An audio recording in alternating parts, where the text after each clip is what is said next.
Next thing I want to talk about it is that how we can press pull it from already existing surfaces. So if I come here again and draw a box, so I assume I have some box here,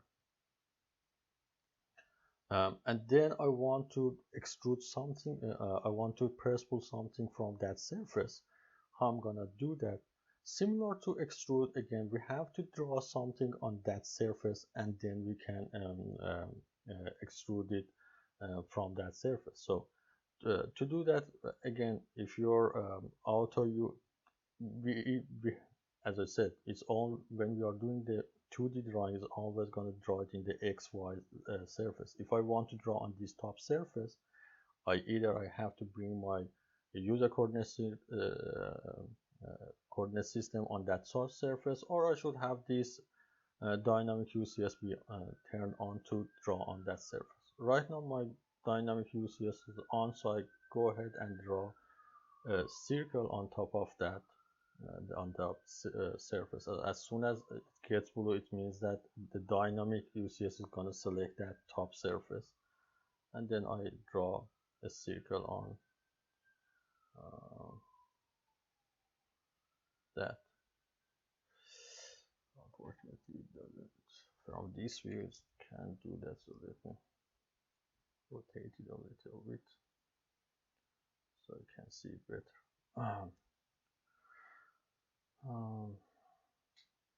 So let's come here and draw a circle on top of that. And then when I want to extrude that, I simply come here again, select on that, to press pull, select on that, come here, select that area and bring it up to any point that you want, and then press enter. So simply you can do that. As I said, we can repeat that on any of those, or if, for example, I come here and draw a rectangle on this again top surface, or on any other surface, I can draw it there, and then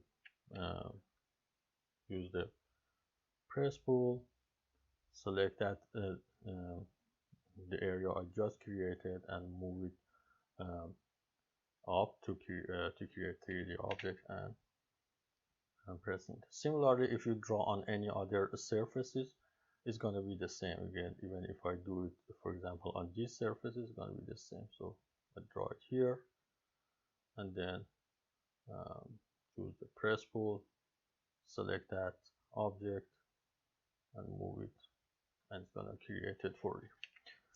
So this is how you can actually do that. Again, as I said, because my